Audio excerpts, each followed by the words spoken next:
Shalom, Barakati Yahweh, Ba'ashim, Yahweh Shai, Ba'ashim Kakadash. All praises and glories definitely due, especially in these times.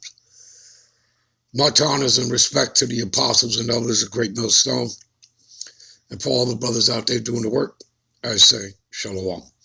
All right, I'm not sure what I'm going to title this lesson, but we're going to start out here with a video clip from Rethinking the Dollar. The brother's name is Mike, and we're going to play this short video clip here that runs about 4 minutes, and then we're going to get into an article, and we're going to get right into the scriptures. All right, so without further ado, let's play the video clip. So it looks like the narrative of the whole supply chain issue continues to evolve, and it looks like food is going to be the foundation of it, and how they're going to hold food hostage until you comply or until they get as many people as possible to participate. Let's talk about this.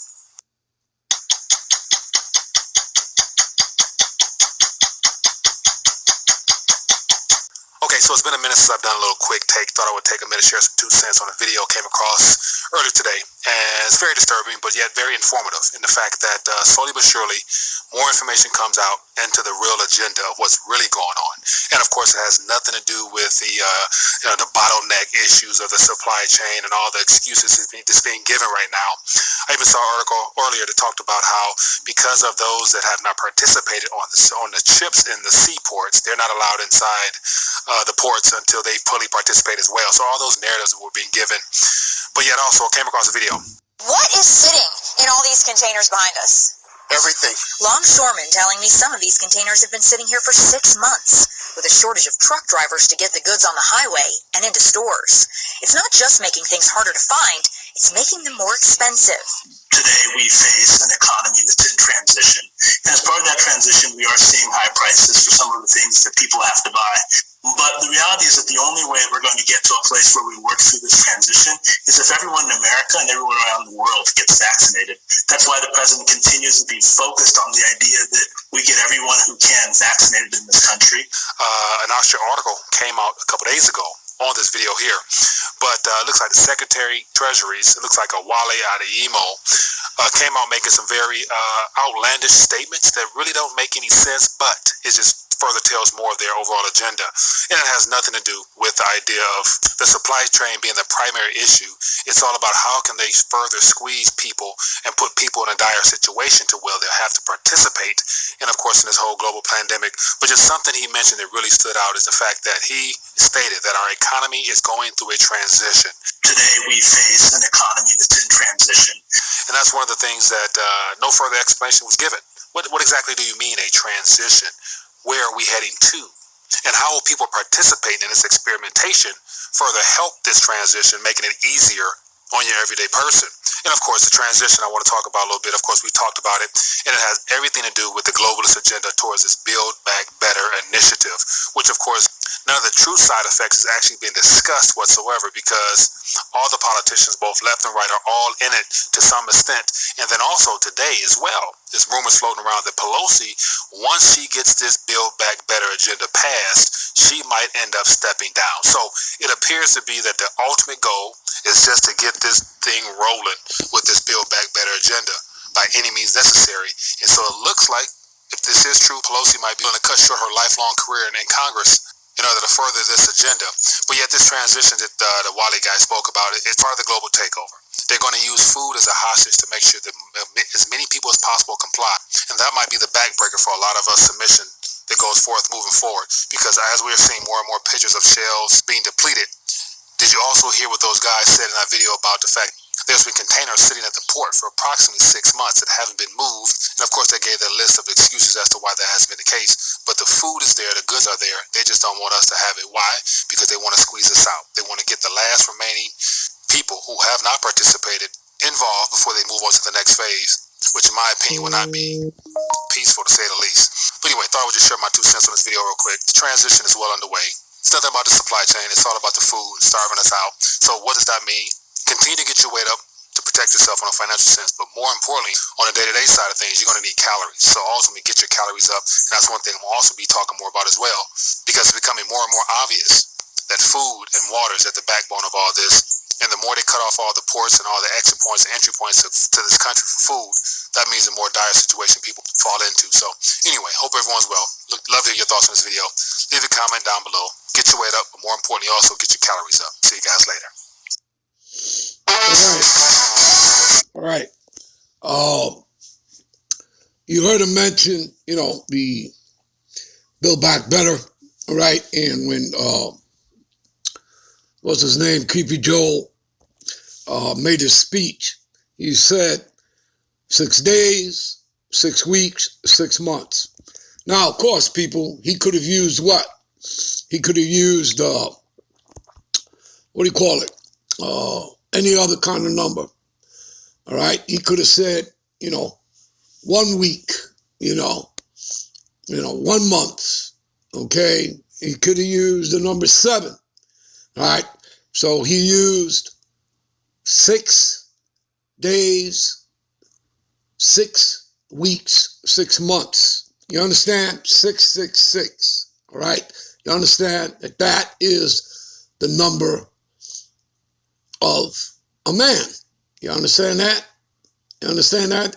It's the number of what? That goes to chi, psi, stigma. All right? 666 that you read in Revelations, the 13th chapter. I believe at what? The 18th verse there. All right? Okay, so anyway, I got an article. Let's go to the article. Give me a minute. All right, here's an article by RT News. U.S. Treasury Deputy SEC warns, all right, of the unjuiced Americans that shortages will continue until everyone is juiced up, all right? You can see the crates on the cargo ship there. All right. The Deputy Secretary at the U.S. Treasury has put Americans on notice that the only way to end, all right, the plague, all right, of empty shelves around the country is for every resident, all right, to be juiced up.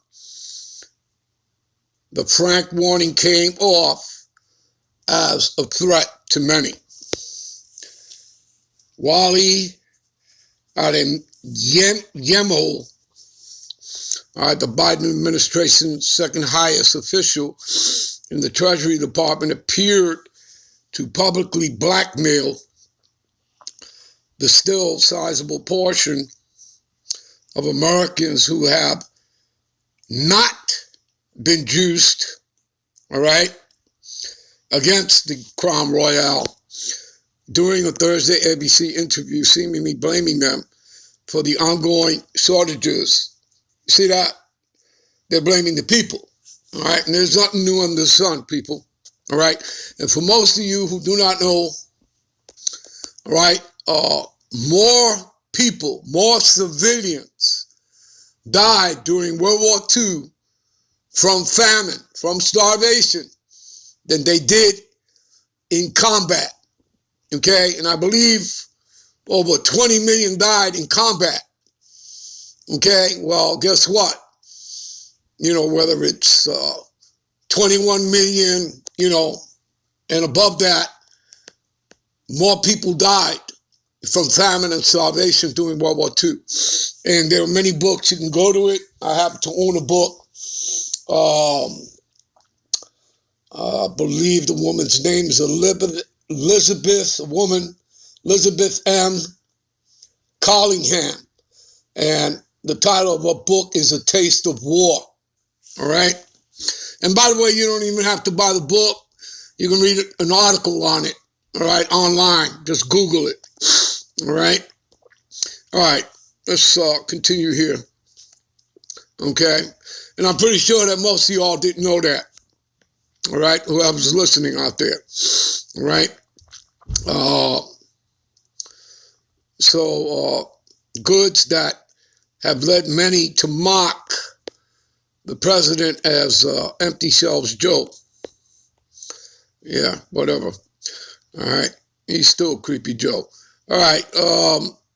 Despite viral photos depicting thousands of cargo ships lined up at the port of Los Angeles, ready to unload their goods, Adeyemo claimed that the supply chain issues plaguing so many U.S. retailers are an international issue.